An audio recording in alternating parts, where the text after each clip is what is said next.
열매를 허락하신 하나님 앞에 감사의 찬양을 올려드립시다.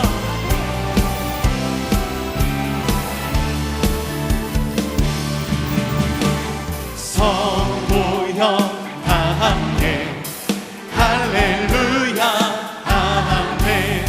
주 찬양하여라 할렐루야 아멘. 성도여 다 함께 할렐루야 아멘. 주 찬양하여라 할렐루야 아멘. 주 보좌 앞에서 택하신 은혜를 다 찬송하여라 할렐루야 아멘. 만문을 열어라 할렐루야 아멘. 온 하늘 울려라 할렐루야 아멘. 인도자 되시며 친구가 되신 주 그 사랑 끝없다 할렐루야 아멘. 주 찬양하여라 할렐루야 아멘. 찬양은 끝없다 할렐루야 아멘. 거룩한 집에서 주의 종 기리며 그 찬송 부르자 할렐루야 아멘. 거룩한 집에서 주의 종 기리며 그 찬송 부르자 할렐루야 아멘. 주 보좌 앞에서 택하신 은혜를 다 찬송하여라 할렐루야 아멘. 모든 것이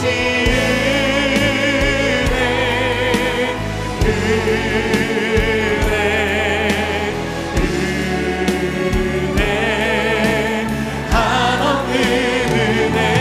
내 삶에 당연한 것 하나도 없었던 것을 모든 것이 은혜였소.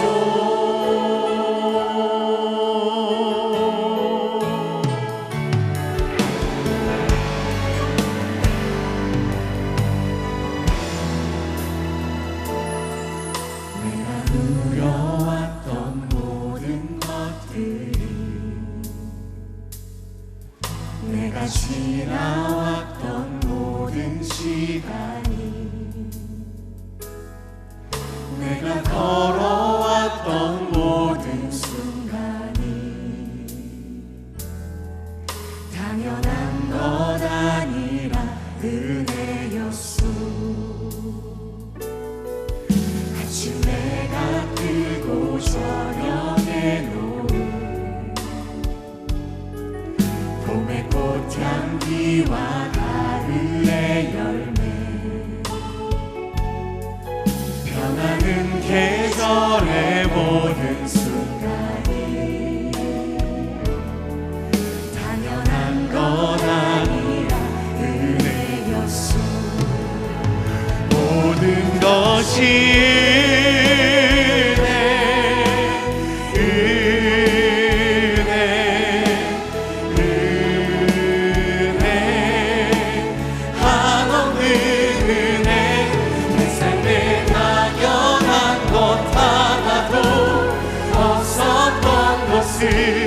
모든 것이 은혜였소. 내가 이 땅에 태어나 사는 것 어린 나이 시절과 지금까지 숨쉬며 살며 꿈을 꾸는 삶, 당연한 건 아니라 은혜였소. 내가 하나님의 자녀로 살며 오늘 찬양하고 예배하는 삶, 복음을 전할 수 있는 축복이 할렐루야. 당연한 것 아니라 은혜였소. 모든 것이 은혜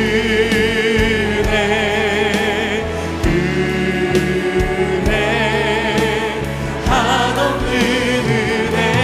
내 삶에 당연한 것 하나도 없었던 것을 모든 것이 은혜였소.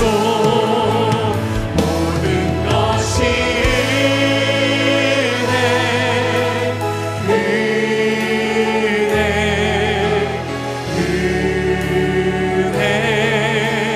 한없는 은혜. 내 삶에 당연한 것 하나도 없었던 것을 모든 것이 은혜. 이 모든 것이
하나님을 찬양합니다. 할렐루야.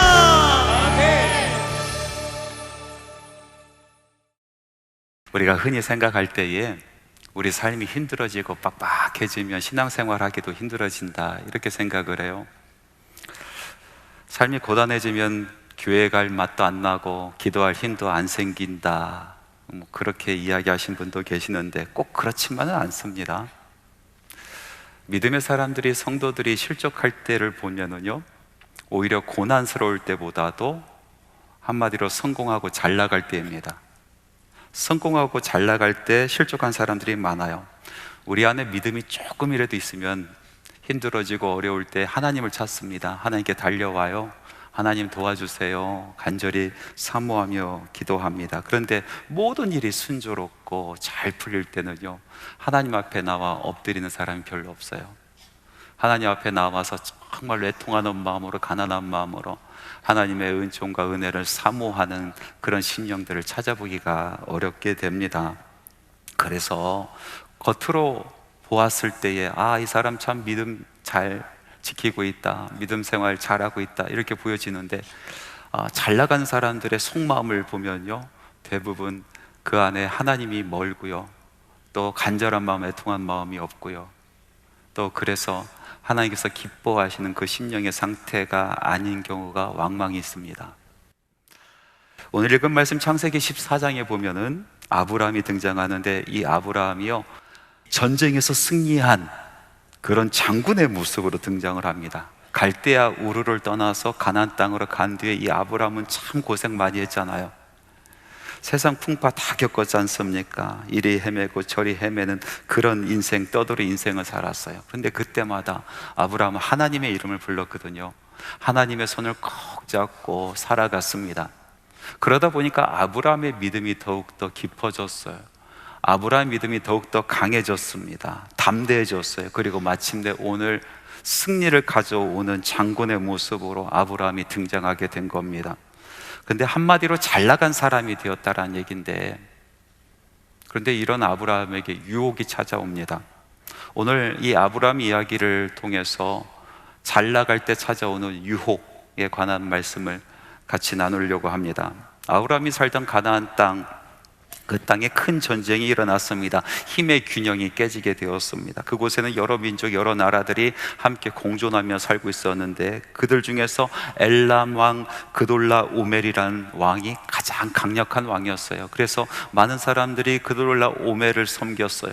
조공을 바치면서 그 안에 평강이 있었어요. 평화가 있었습니다. 그런데 세월이 가면서 조공을 바치고 섬겼었던 나라의 왕들이 반기를 들기 시작합니다. 배신을 하기 시작해요. 그리고 소돔과 고모라, 아드마, 스보임, 소알, 이 5땅의 왕들이 모여서 이제 전쟁을 일으킵니다. 연합해서 전쟁을 일으켜 시띵 골짜기 염에 모이게 된 겁니다. 그돌라 오멜은 여전히 강한 왕이었습니다. 그래서 그돌라 오멜과 동맹 관계에 있었던 시날과 엘라살 고임 왕들이 함께 모여서 이 전쟁을 치르게 된 겁니다. 결과는 반기를 들었었던 5개의 나라의 왕들의 참패였습니다. 엘람 왕 그돌라 오멜은 가만히 있지 않았습니다. 소돔을 쳐들어갔고요, 고모라 땅을 쳐들어갔어요. 그래서 그곳에 있는 모든 것들을 약탈합니다. 사람들을 사로잡아 왔습니다. 그 포로들 중에서 소돔 땅에 살고 있었던 아브라함의 조카 롯이 있었던 것입니다. 이 소돔 땅에서 간신히 목숨을 부지하고 이제 도망쳐 나온 사람이 있었는데, 그 사람이 아브라함을 찾아가서 롯에 대한 소식을 전해줍니다. 이 소식을 들은 이 아브라함이 집에서 훈련된 사람 318명 군사를 이끌고 그돌라 오멜을 찾아갑니다. 쳐들어가는 거예요. 그리고 싸움을 겁니다. 이 전쟁이 어떻게 되었을까요? 14장 16절 말씀해 보니까 이렇게 기록되어 있어요. 모든 빼앗겼던 재물과 자기의 조카 롯과 그의 재물과 또 부녀와 친척을 다 찾아왔더라. 이 싸움에서 아브라함이 이겼던 것입니다. 5개의 연합군이 힘을 합쳐서 싸우려고 했었던 그 싸움에서도 이기지 못했는데, 그 막강한 연합군, 그 연합군과 싸워서 아브라함이 승리를 거두었어요. 그러니 그 지역에서 이 아브라함은 한마디로 떠오르는 다크호스인 거예요. 잘 나간 사람이 되었어요. 항상 잘 나가게 되면요, 주변에 사람들이 환대하고 사람들이 반기지 않습니까? 오늘 말씀에도 보니까 승전한 장군이 되어서 이제 많은 전리품을 가지고 돌아오는 아브라함을 맞으러 나오는 2 왕이 있습니다. 2 왕이 나와서 아주 반갑게 아브라함을 맞이합니다. 하나님의 말씀 같이 볼까요? 창세기 14장 17절에서 18절 말씀인데 같이 한번 읽어봅시다. 아브라함이 그돌라 오멜과 그와 함께한 왕들을 쳐부수고 돌아올 때에 소돔 왕이 샤웨 골짜기 곧 왕의 골짜기로 나와 그를 영접하였고, 살렘 왕 멜기세덱이 떡과 포도주를 가지고 나왔으니 그는 지극히 높으신 하나님의 제상이더라. 이 말씀에 보니까 승전보를 가지고 승리하고 돌아오는 정말 잘 나가는 사람이 된 이 아브라함을 맞이하러 두 사람의 왕이 나오는데, 한 왕은 소돔 왕이요, 또 한 왕은 살렘 왕이다라고 소개하고 있습니다. 소돔 왕은 누구고 살렘 왕은 누굴까요? 여러분, 소돔 왕은 누굴까요? 이 소돔 왕, 이 사람은요, 멸망받을 세상을 대표하는 왕입니다. 소돔 땅이 얼마나 더러운 땅, 타락한 땅, 죄악이 만연한 땅이었습니까? 오죽하면 하나님께서 심판 때도 아닌데 소돔과 고모라 그 땅만 택해서 불로 심판을 하십니다. 정말로 더러운 땅, 음란한 땅이 소돔 땅이었어요. 그 땅을 대표하는 왕, 이 소돔 왕은 멸망할 세상의 대표, 멸망할 세상의 왕인 것입니다. 그럼 살렘 왕은 누구입니까? 말씀해 보면요, 살렘 왕에 대해서 잘 설명이 나와 있지 않습니다. 어디를 지배하고 통치하는 왕인지 알지도 못합니다. 밑도 끝도 없어요. 시작이 어딘지 끝이 어딘지 알지 못하는 그런 왕이에요. 말씀에는 딱 한 가지 힌트만 있습니다. 지극히 높으신 하나님의 제사장이다 라고 이야기하고 있습니다. 살렘 왕이라고 이야기하고 있는데 그 살렘이 어느 지역인지 알 수 없습니다. 예루살렘이요, 그것은 아주 후대에 생긴 도시고요, 지금 아브라함이 거주하고 있는 이 가나안 땅에 살렘이라는 지역을 찾아볼 수가 없어요. 그런데 살렘의 왕이다라는 것입니다. 살렘의 뜻이 무엇입니까? 그것은 평강이란 뜻이에요. 그래서 이 살렘 왕은 어느 지역의 왕을 이야기하는 것이 아니라 평강의 왕을 이야기하는 것이다 라고 생각을 하는 것입니다. 자, 그러면은 이 살렘 왕은 평강의 왕이요, 지극히 높으신 하나님의 제사장을 이야기하는 것입니다. 하나님의 편에 서 있는 사람, 하나님을 대표하는 바로 그 제사장을 이야기하는 것입니다. 정리하자면 승전보를 가지고 이제 개선 장군이 되어서 돌아오는 이 아브라함을, 잘 나가는 사람이 된 이 아브라함을 맞이하러 온 두 왕이 있었는데, 하나는 세상의 왕이었고 또 하나는 평강의 왕이었다라는 것입니다. 그러면 이 왕들이 잘 나간 사람이 된 이 아브라함을 맞이하면서 뭐라고 이야기했을까요? 먼저 살렘 왕이 한 이야기부터 들어봅시다. 창세기 14장 19절에서 20절 초반부까지 우리 같이 한번 읽어봅니다. 그가 아브라함에게 축복하여 이르되, 천지의 주제이시여 지극히 높으신 하나님이여, 아브라함에게 복을 주옵소서. 너희 대적을 내 손에 붙이신 지극히 높으신 하나님을 찬송할지니라. 만나자마자 하나님의 이름을 부르면서 아브라함을 하나님 앞에 세우고 축복 기도를 해줍니다. 그리고 아주 중요한 얘기를 하는데, 너희 대적을 내 손에 붙이신 지극히 높으신 하나님, 너의 대적을, 이 승리를 이끄신 지극히 높으신 하나님을 찬양하라 라고 이야기하고 있는 것입니다. 무슨 얘기합니까? 잘 나간 사람이 된 아브라함, 이건 내가 한 것이 아니야. 내가 한 것이 아니라 하나님께서 하신 거야. 하나님께서 은혜 베푸신 거야. 그러니까 너는 겸손하게 머리를 숙이고 하나님 앞에 먼저 나가서 하나님께 손을 들고 찬양부터 해야 돼. 하나님 앞에 먼저 감사부터 해야 돼 라고 이야기하고 있는 것입니다. 여러분, 이 싸움을 보십시오. 말도 안 되는 싸움이에요. 말도 안 되는 싸움이에요. 4개 나라 강대국이 연합한 그런 군사였습니다. 5개의 나라가 연합해서 싸우려고 했는데 이기지 못했었던 군사들입니다. 그 군사들을 대상으로 정규군도 아니고 사병을 데리고 나가서 싸움을 했다는 거예요. 말씀해 보니까 집에서 길리고 훈련된 사병이란 얘기입니다. 여러분, 집에서 길리고 훈련된 사병이 싸움을 잘하면 얼마나 잘하겠습니까? 반면에 이 연합군, 4개 나라의 거대한 나라의 연합군은 어떤 군사입니까?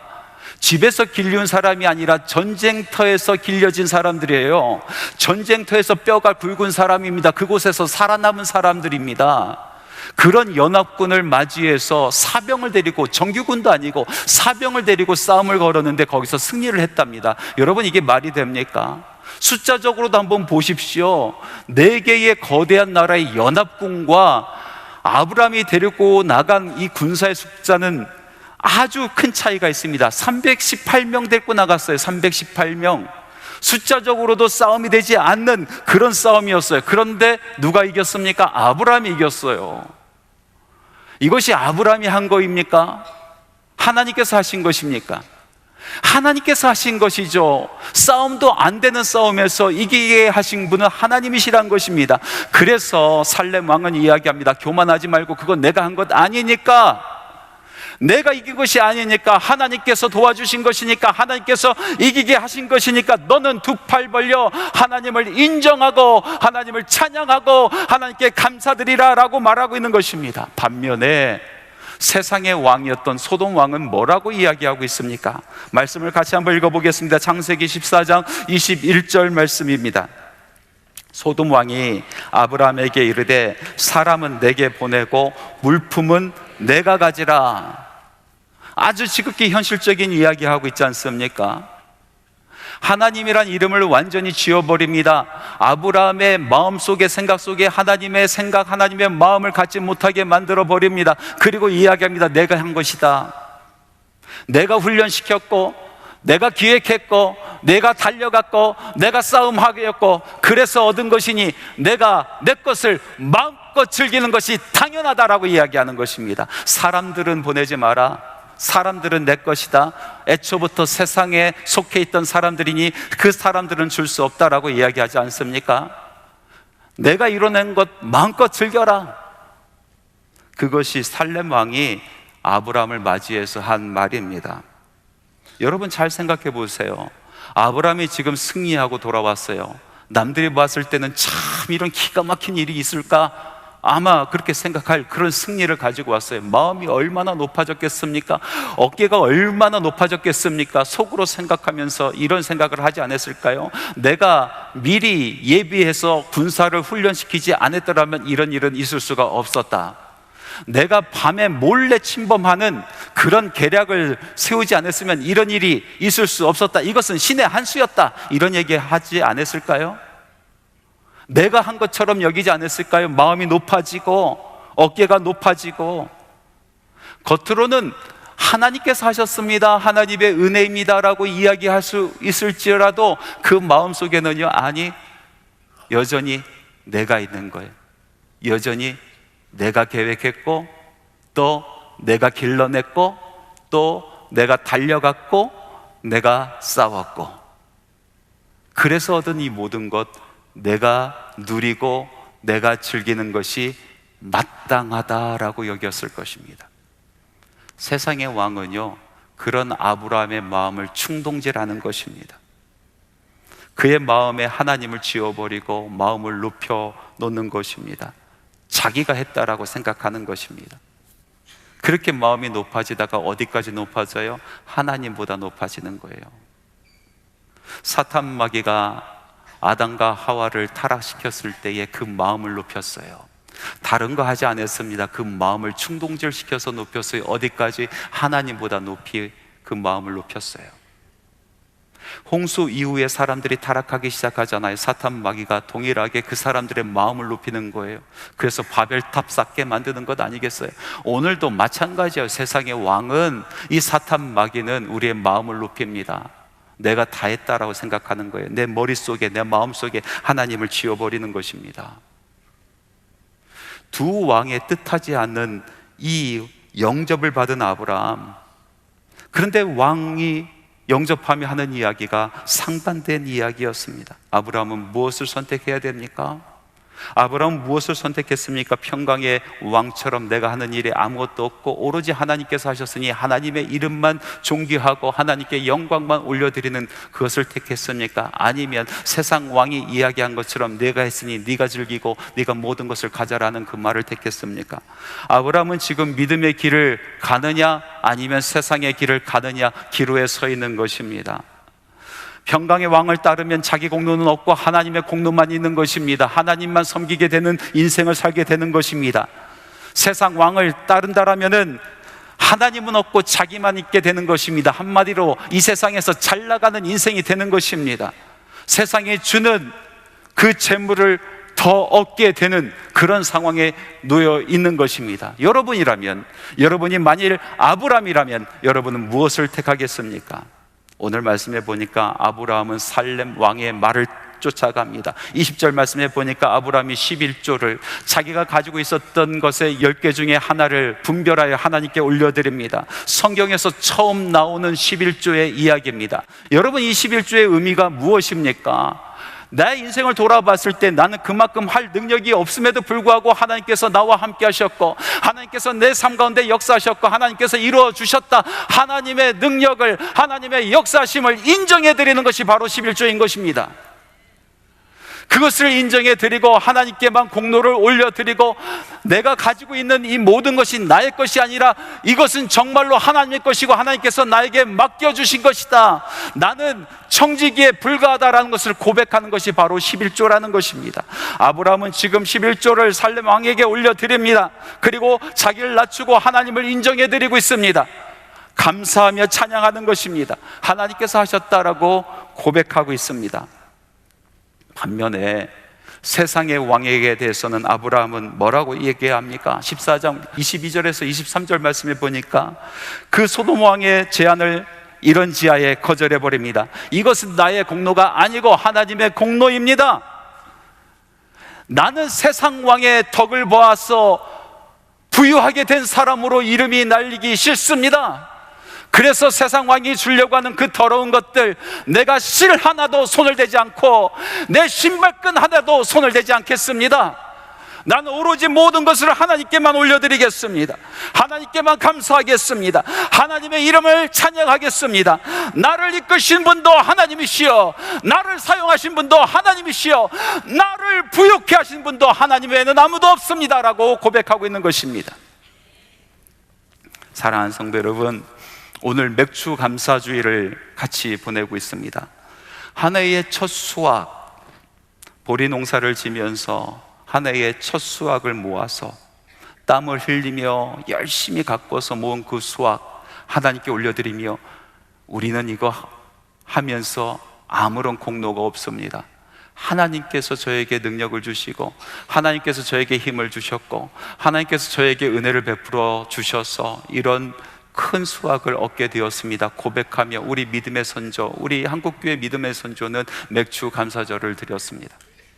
상반기를 지나가면서 우리도 헤아려 봅니다. 우리 안에 벌어졌었던 많은 일들, 슬픔이 있었던 일들, 기쁨이 있었던 일들, 실패했던 일들, 성공했었던 일들 다 헤아려 보면서 내가 하는 일이 없었고, 내가 지금까지 살아있고, 내가 지금까지 이곳에 서서 믿음의 사람으로 예배하는 것은 오로지 하나님의 은혜입니다 고백하는 자리가 바로 오늘 맥주 감사주일입니다. 하나님께 감사하는 날입니다. 여러분, 감사란 것이 무엇입니까? 성경에서 보면은 감사라는 단어 헬라어로 유카리스데오라고 쓰고 있습니다. 유카리스데오라는 이 헬라의 말은 참 재미있습니다. 유라는 뜻은요, 좋다 또는 선하다, 그런 뜻을 가지고 있고, 카리스는 뭡니까? 은혜란 뜻이에요. 그러니까 받은 은혜에 선한 마음을 갖는 것이 유카리스데오, 감사라는 것입니다. 받은 은혜에 정말로 깨끗하고 선한 마음을 갖는 것, 이것이 유카리스데오라는 것입니다. 히브리어로 보니까 감사를 토다라는 단어를 쓰고 있습니다. 이 토다라는 감사할 대상, 감사할 대상을 인정해 드리다라는 그런 뜻을 가지고 있어요. 그러니까 우리가 하나님 앞에 나아가 감사한다라는 이야기는 하나님을 인정해 드리고, 하나님께서 지금까지 나에게 부어주신 그 은혜에 선한 마음으로 나아간다라는 그런 뜻을 가지고 있는 것입니다. 오늘 우리는 맥주 감사절을 보내면서 하나님께서 나의 삶 가운데 역사하신 것을 인정해 드리고, 그리고 은혜 베푸신 것에 대해서 착한 마음, 선한 마음을 가지고 하나님 앞에 나아가 하나님을 경배한다라는 것입니다. 여러분, 감사라는 것은 영성생활에 있어서 너무나 중요한 일입니다. 이 감사가 바로 섰을 때에 우리는 하나님과의 관계가 바로 설 수가 있습니다. 우리 마음이 하나님께서 기뻐하시는 마음이 될 수가 있는 것입니다. 나아가 우리가 감사할 때는요, 하나님께서 우리의 삶을 통하여 이루시고자 원하셨던 그 일들을 이뤄낼 수 있게 되는 것입니다. 하나님께서 원하시는 그 삶을 살아갈 수 있게 만드는 것이 바로 감사라는 것입니다. 범사에 감사하라, 이것이 그리스도 예수 안에서 너희를 향하신 하나님의 뜻이니라 라고 말씀하고 계십니다. 감사하는 것이 하나님의 뜻이랍니다. 감사하는 것이 하나님의 뜻이 될 수 있는 이유는 우리가 감사함으로 말미암아 우리 심령이 하나님 앞에서 바로 설 수 있기 때문에 그런 것입니다. 우리가 감사함으로 말미암아 우리의 삶이 하나님께서 원하시는 그런 삶으로 바뀌어질 수 있기 때문에 그렇습니다. 그래서 하나님께서 말씀하십니다. 범사에 감사하라, 감사하라. 하나님께서 베푸신 그 은혜, 이 세상에 살아가면서 마음껏 받고 마음껏 누리며 마음껏 베풀며 살아가는 것이 하나님의 뜻 아니겠습니까? 그래서 우리를 통하여 하나님께서는 감사를 받으시기 원하시는 것입니다. 사랑하는 성도 여러분, 여러분의 삶을 돌아봤을 때 실패만 있으셨습니까? 여러분 감사하시기 바랍니다. 여러분 실패에 감사하시기 바랍니다. 이 감사는 여러분의 실패의 삶의 총지부를 찍을 수 있는 것입니다. 여러분 실패했음에도 불구하고 감사할 때 감사의 지팡이를 짚고 다시 일어설 수가 있게 되는 것입니다. 감사는 10년 가운데 하나님께서 능력을 베풀어 주십니다. 감사는 그 10년 가운데 하나님께서 역사하시기 시작하는 것입니다. 사랑하는 성도 여러분, 여러분 성공하셨습니까? 여러분 살만하십니까? 여러분 잘나가는 사람이 되었습니까? 감사하십시오. 여러분 성공하였을 때에, 잘나가는 삶이 되었을 때 하나님 앞에 감사할 때에 여러분의 성공이 더욱더 빛이 나는 것입니다. 성공하는 그 삶 가운데 감사가 더해졌을 때에 정말로 그 성공의 삶의 기쁨을 누릴 수 있는 인생이 될 수 있는 것입니다. 전해 내려오는 이야기가 하나 있습니다. 예수님께서 과거에 은혜를 베풀어 주셨던 사람들을 나중에 다시 만난다라는 그런 내용의 이야기인데요, 예수님께서 길을 가다가 한 주정꾼을 만납니다. 술에 완전히 떡이 되어서 아주 몸을 가르지 못하고 길거리에 머리를 팍 박고 있는 한 사람을 만났어요. 예수님께서 누군가 가서 보니까 아는 사람이었어요. 그래서 흔들어 깨우면서 당신은 왜 이런 삶으로 돌아갔어요? 그랬더니 그 사람이 예수님의 얼굴을 올려다보면서 당신께서 안진뱅이였었던 나를 고쳐주셔서 일으켜 세웠습니다. 그런데요, 세상이 나를 맞이하지 않았습니다. 일거리가 없습니다. 저에게 주어진 일거리는 모두 허접한 것들이었습니다. 옛날 생각이 났습니다. 동냥질에서 받은 그 돈을 가지고 포장마차 가서 닭똥집에 소주 먹던 생각이 났습니다. 그래서 한 잔, 두 잔, 석 잔, 넉 잔 매일같이 마시다 보니 내 인생이 이렇게 되어버렸습니다 라고 이야기를 합니다. 예수님께서 또 길을 가다가 한 여인을 만납니다. 남자들에게 둘러싸여서 희롱을 당하고 있습니다. 누군가 가만히 보니까 아는 사람이에요. 예수님께서 그 여인을 찾아가서 왜 이 삶으로 돌아갔습니까? 그랬더니 이 여인이 이야기합니다. 더러운 나의 몸을 우리 주님께서 깨끗하게 만들어 주셨습니다. 그런데요, 사람들이 인정하지 않아요. 사람들이 내 마음을 인정하지 않아요. 저는 점점 외로워졌습니다. 외로워지다가 다시 이 삶으로 돌아오게 되었습니다. 예수님께서 또 길을 가다가 한 불량배를 만납니다. 사람들과 치고받고 얼굴이 터지고 그런 삶을 살고 있는 한 청년을 만나게 되었어요. 가만히 보니까 아는 사람이에요. 예수님께서 찾아가 묻습니다. 당신은 왜 이런 삶으로 돌아갔습니까? 그랬더니 이 사람이 예수님을 바라보면서 나는 예수님께서 눈 감아 있었던 그 소경이었었던 나를 눈뜨게 해주신 바로 그 사람입니다. 그런데 눈을 뜨고 보며 뭘 보란 얘기입니까? 세상을 바라보니까 온갖 더러운 것만 보이고 온갖 나를 조롱하는 것만 보이고 온갖 나를 화나게 하는 것만 보입니다. 나는 차라리 눈을 감고 사는 것이 나을 뻔했습니다 라고 이야기했다라는 것입니다. 여러분, 아무리 귀한 은혜를 받아도, 아무리 놀라운 은혜를 받아도 감사가 없으면 새로운 인생이 펼쳐지지 않는 것입니다. 여러분, 안진뱅이 인생을 일으켜 세워 놓아도 그 안에 감사가 없으면 새로운 인생을 살 수가 없는 것입니다. 여러분, 더러운 몸을 깨끗하게 바꿔 놓아 주셔도 그 은혜를 입어도 우리 안에 감사가 없으면 새로운 인생이 펼쳐지지 않는 것입니다. 여러분, 눈을 감고 있다가 눈을 뜨게 해 주어도, 이제 새로운 것을 보게 해 주어도 그래도 감사가 없으면 새로운 인생을 살아낼 수 있는 힘이 없게 되는 것입니다. 감사가 없으면 새로운 인생을 살 수가 없습니다. 감사가 없으면 하나님께서 그 은혜를 통하여 펼쳐내실 그 일들을 해낼 수가 없게 되는 것입니다. 죽었다가 살아나도 그런 놀라운 은혜를 입어도 우리 안에 감사가 없으면은 그 모든 것이 당연한 것이고 그 모든 것이 별것 아닌 것이 되어버리는 것입니다. 오늘 맥주감사주일입니다. 하나님을 인정하시기 바랍니다. 하나님께서 여러분의 삶 가운데 역사하셨다라는 것을 인정하고 베푸신 그 은혜에 가장 선한 마음으로 하나님 앞으로 나아가시기 바랍니다. 오늘 저와 여러분 앞에 두 왕이 맞이하고 있습니다. 한 왕은 살렘 왕이요, 또 한 왕은 세상의 왕 소돔 왕입니다. 살렘 왕은 우리에게 이야기합니다. 내가 한 것이 아무것도 없다. 생각해 보아라. 너의 능력이 무엇이었더냐? 너의 계획이 무엇이었더냐? 내가 이룬 일이 무엇이었더냐? 모든 것이 하나님의 은혜이니 손을 들고 인정하고 하나님 앞에 가장 선한 마음으로 나아갈지라 라고 말하고 있는 것입니다. 세상의 왕은 오늘도 우리에게 유혹을 합니다. 잘 나가는 우리 삶 가운데, 평안한 우리 삶 가운데 끊임없이 이야기하면서 유혹을 합니다. 내가 한 것이니, 내가 계획했고, 내가 추진했고, 내가 달려갔고, 내가 이룬 것이니 하나님의 생각은 완전히 지워버리고 네가 이룬 것 마음껏 즐기며 살아가라 라고 이야기하고 있는 것입니다. 사랑하는 성도 여러분, 오늘 맥주감사절 살렘 왕, 평강의 왕의 말씀을 붙듭시다. 우리 삶 가운데 역사하신 하나님을 인정해 드립시다. 내가 한 것이 아니고 우리 주님께서 하셨습니다. 내가 산 것이 아니고 우리 주께서 살리셨습니다. 내가 이룬 것이 아니고 우리 하나님께서 역사하셨습니다. 고백하는 귀한 감사의 마음을 우리 하나님 앞에 올려드립시다.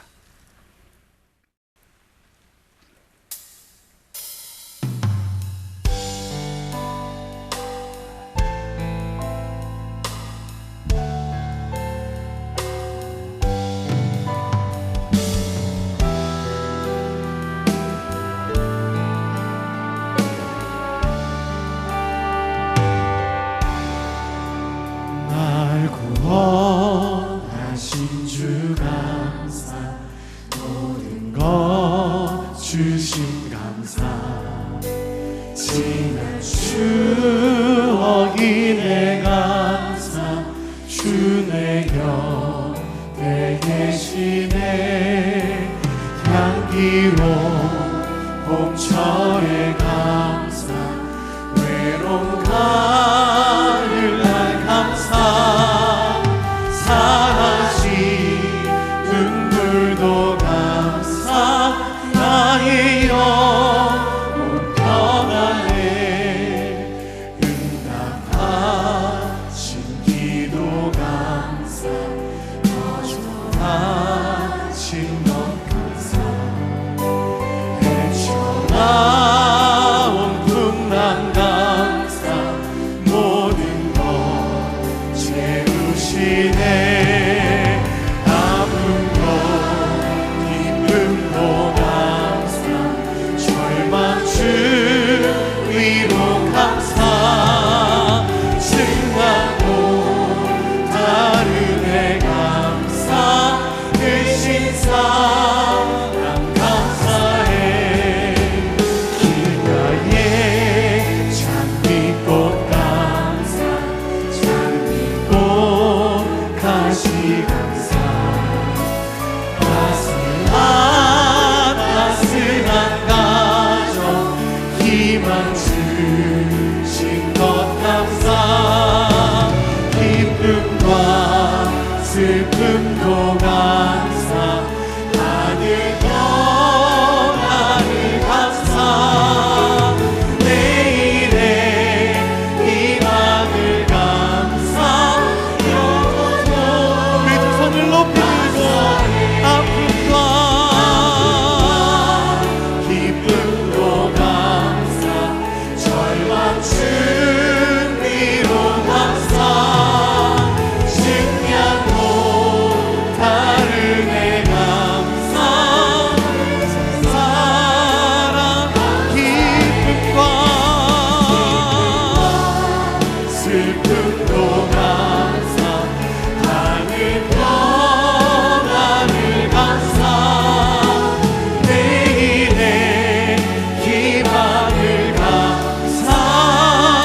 예수 그리스도의 은혜와 하나님의 사랑하심과 성령님의 교통 내주 충만 역사 동행하심이 맥주 감사절 상반기 부어주신 하나님의 은혜를 감사하고 그 어떠한 상황 속에서도 감사하기를 작정하고 감사의 지팡이를 짚고 다시 일어나는 주님의 사랑하는 자녀들의 심령 위에, 가정 위에, 일터 위에, 사업 위에, 학업 위에 지금부터 영원토록 함께 하시기를 간절히 축원하옵나이다.